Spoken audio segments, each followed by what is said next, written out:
So consultants who specialize in what's known as union avoidance are coming under scrutiny in a new piece by my colleague Lee Fang in The Intercept for their adoption of social justice language in pursuit of busting these unions. Lee Fang joins us now to talk about his new investigation. Lee, welcome to Rising. Thanks for having me. And so Lee, how did you first kind of stumble onto this new phenomenon that the union avoidance industry, which has long been brought in by corporations to warn employees away from unionizing? Typically, they would say, you're going to get ripped off by union bosses. They're going to take the dues money. You're going to have less freedom at the workplace. If you're a great worker, won't be able to get the same kinds of raises. You're going to have, basically they're arguing that your material life will actually be worse off as a result of joining this union. But now they're making some of these consultants are making different languages. Talk to us about that, or making different arguments in different language. I'm based in San Francisco, and over the last 4 years, we've seen kind of a worker rebellion. A lot of Silicon Valley firms have had their employees walk out of the job, start agitating for labor unions, and for the most part, these union efforts have been sidelined or crushed. And I've been watching this dynamic. In many cases, these Silicon Valley firms have been adopting the language, the symbols, some of the practices that are associated with the social justice movement, with diversity and inclusion initiatives. What they're telling workers is that if you're interested in diversity and social justice, you don't need to turn to a third party, a labor union. The corporation is already a social justice organization. They sponsor the Pride March. They will sponsor the Black or LGBT employee resource group. You don't need to turn to one of these labor unions. Labor unions are associated with sexism or racism. They're kind of inverting the traditional model of social justice, saying that if you're interested in these movements, don't turn towards the labor movement, turn towards corporate power. And just from watching this the last 4 years, it got me interested in the issue. I attended several webinars and conventions for the labor suppression, the union avoidance industry, went to other events, and just started doing research and talking to folks, and realized this is a dynamic that's not just in Silicon Valley. It's really unfolding around the country, whether that's what's happening at Starbucks, what's happening at Amazon, it's happening at smaller companies from coast to coast. The union avoidance industry used to be much more cloak and dagger and actually violent. In the late 19th century, early 20th century, it was comprised of Pinkertons and private guards with violent clashes on the picket line, of intimidating workers with weapons and those type of tactics. Now in the 21st century, the culture has changed. Worker demands are different, and corporations are simply adapting. They're saying, hey,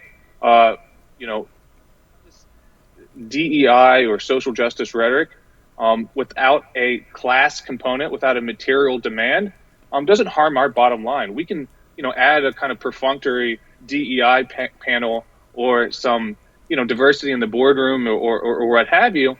That doesn't cost us anything. And it actually provides a benefit to these corporations because it sucks the energy away from a labor union that would mean higher wages, better benefits for workers. So it's a big win in terms of a reputation for corporations. It's a big win for sidelining the union movement. This is such a well-reported story. You have a couple of really good quotes here. This is from the REI's Chief Diversity and Social Impact Officer, who said, REI doesn't think unionization is the right thing for the co-op or the employees. From, again, the Chief Diversity and Social Impact Officer. Whole Foods anti-union seminars, they're warned about, quote, old white guys in union leadership. And this is, I think, one of the most telling quotes in your story from a professor at San Francisco State, John Logan, who says it's a brutal anti-union campaign, but also one that tries to appeal to the sort of progressive sensibilities of the kinds of people who work at Starbucks.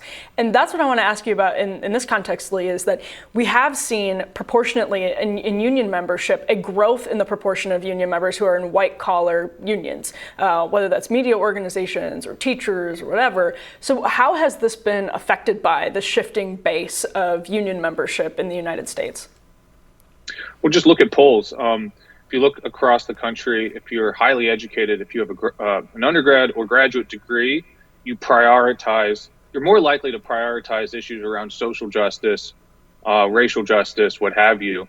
And corporations can see that. They say, okay, well, if we've got to meet the demands of this sector of the labor force of highly educated workers that are very interested in social justice issues, but they're also gravitating towards labor unions, how do we head this off?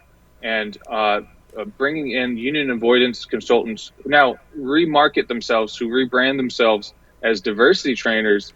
I quoted one labor professor who called this kind of a perfect psyops. The diversity trainers are supposed to be very close to workers. They get them very vulnerable to talk about just things that are very personal in terms of identity, potential cases of racial discrimination or identity discrimination, or issues that have happened in the home or in the past, or in terms of kind of their sense of self, and they're getting valuable intelligence from workers. They're really getting them into closed rooms and talking to them in an intimate way. So this is kind of a perfect vein for corporations to connect with this new rising workforce that are drifting towards labor unions. I mean, whether it's in the media industry, graduate students at universities, even Starbucks, which might be associated with a low-wage retail job, a high proportion of those workers are college educated, and so again, if you look at the polls, if you're college educated, you prioritize issues around social justice, racial justice, and that type of thing. And you write in your piece, though, that it's either backfiring or it's not working as well at Starbucks. And I'm curious if you have a kind of sociological sense of why that is, because as you say, a lot of those workers are college educated, but the work itself is more manual labor rather than a college educated worker who is, say, an engineer at Tinder, who might be trying to organize.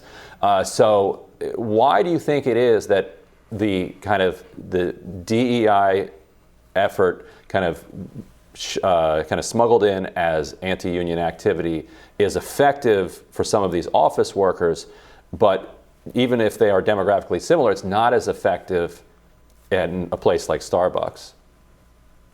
Well, it's just kind of they're different types of jobs.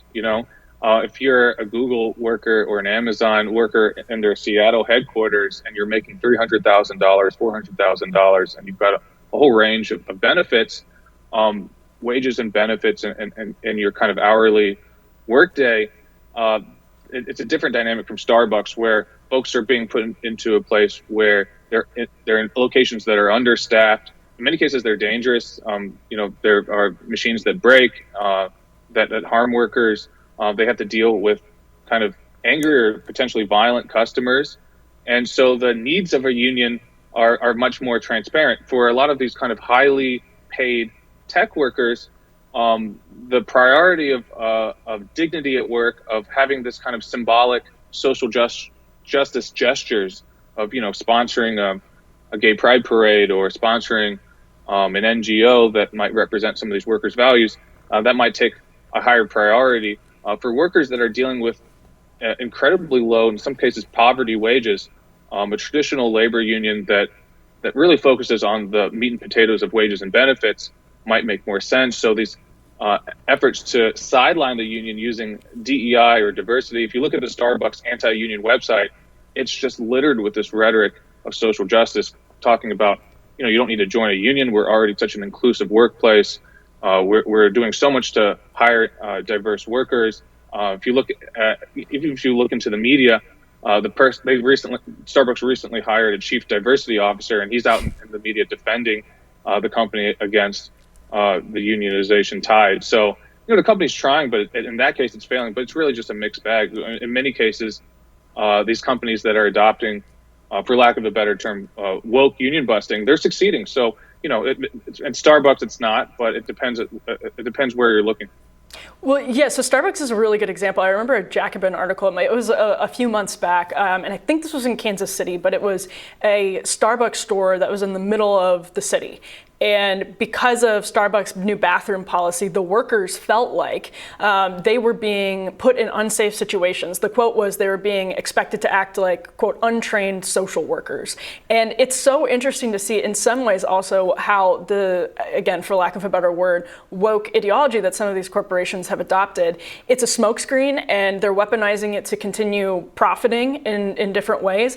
But it also is contrary to the interests of working class people in certain cases, first of all, who may disagree with their actions on a variety of political issues, but who also might feel like they're being put in danger by it because, you know, some policy puts them in a bad situation. And so it's this amazingly vicious cycle of how weaponizing identity politics actually hurts people who are marginalized and further disenfranchises them and further makes it hard for them to speak out. No, that's right. And, you know, for a lot of these DEI efforts, they're just low cost. You know, they bring in a consultant that rebrands a website.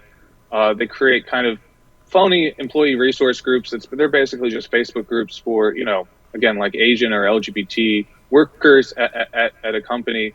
They offer maybe a mental health hotline at best.